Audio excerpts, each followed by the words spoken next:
Et bienvenue sur le site tonyosteo.com. Je suis ravi de vous accueillir. Je vous propose une série de vidéos qui va avoir attrait à l'ostéopathie tissulaire, mon activité. Et on va démarrer par ce premier épisode qui est « Qu'est-ce que l'ostéopathie tissulaire ?» Avant ça, je vais me présenter. Je suis Tony Latoré, je suis ostéopathe à Marseille, faisant du domicile, et partenaire de santé. Je vous aide à réduire, voire à faire disparaître vos douleurs, à améliorer votre bien-être grâce à une ostéopathie qui permet de réharmoniser les tissus humains.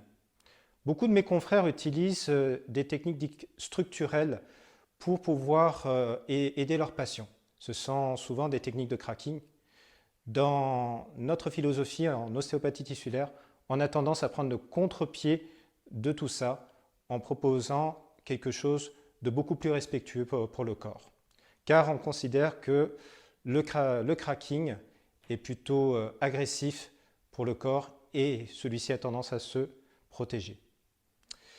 Pour plus d'informations, vous avez un autotest en ligne. C'est un test qui est basé sur les questions que je pose en cabinet pour faire le point sur vos douleurs qui vous empoisonnent. Maintenant, revenons en fait à l'ostéopathie tissulaire et qu'est-ce que c'est exactement? D'abord, la première question que vous devez vous poser, est-ce que c'est fait pour moi? À qui s'adresse l'ostéopathie tissulaire? Je peux vous dire qu'elle s'adresse exactement à tout le monde. Si vous êtes une personne âgée, si vous êtes une femme enceinte, si vous êtes un sportif, ou si vous avez un enfant en bas âge, un bébé, l'ostéopathie tissulaire vraiment peut vous aider. Elle est exceptionnellement recommandée pour les personnes qui ont peur d'être agressées par des techniques dites structurelles et donc de cracking. Tout a commencé en fait en 1980 avec un ostéopathe qui s'appelle Pierre Tricot. Pierre Tricot avait des soucis à sentir certains tissus, à exécuter certaines techniques en ostéopathie. Il a donc décidé vraiment de remettre totalement sa discipline à plat.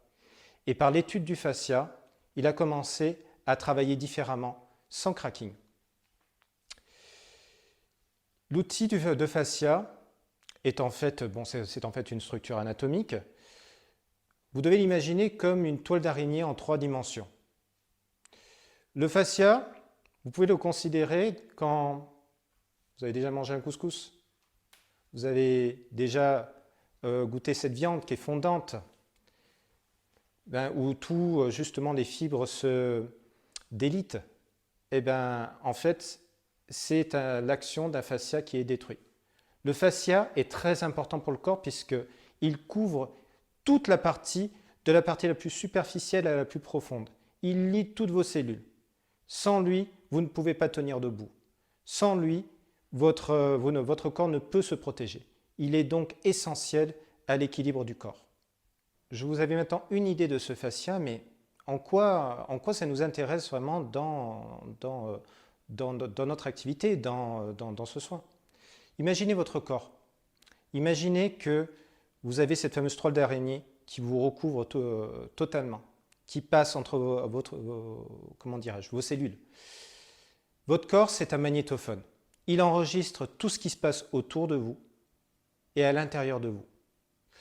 Lorsqu'il vous arrive un accident, physique ou psychique, il va enregistrer l'information. Cet accident, ça peut être un accident de voiture, ça peut être une chute. Émotionnellement, ça peut être un décès, ça peut être un événement traumatisant que vous avez vu, un viol ou que vous avez subi. Je sais que ce n'est pas des choses qui sont très faciles à entendre, surtout si vous êtes concerné. Mais en tout cas, sachez que ce trauma s'inscrit dans votre tête, mais il s'inscrit aussi dans tout votre corps. Donc, comment ça se passe dans une séance? C'est un dialogue à 3 personnes. À 3 personnes, pourquoi? Parce que vous avez d'abord moi, le praticien en ostéopathie tissulaire. Vous avez le patient qui vient pour une plainte, une douleur, un mal de dos. Et vous avez, bien entendu, la 3e personne, le corps humain. C'est un peu bizarre de dire que le corps humain est aussi une unité à part entière et qu'on le dissocie du patient. Ben, c'est bien simple parce qu'en tant qu'ostéopathe, on va faire une enquête. On va poser des questions pour savoir qu'est-ce qui s'est passé, comment est arrivé l'accident, dans quel contexte. On va regarder tout autour pour essayer de faire des liens entre votre accident et votre histoire. Et d'un autre côté, on va aussi poser des questions à votre corps.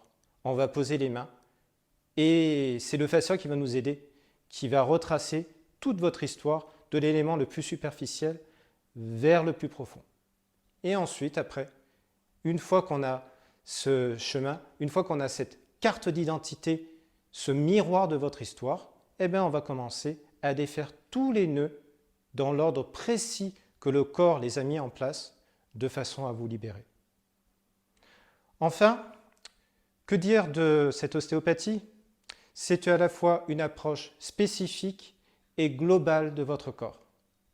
Elle s'adresse vraiment à tout le monde. Et surtout, exceptionnellement, si vous craignez que l'on vous fasse des techniques agressives comme celle de cracking. Et je peux vous dire que les résultats sont vraiment tangibles en termes de posture, en termes de ressenti, en termes de détente et en termes, bien entendu, de baisse de la douleur.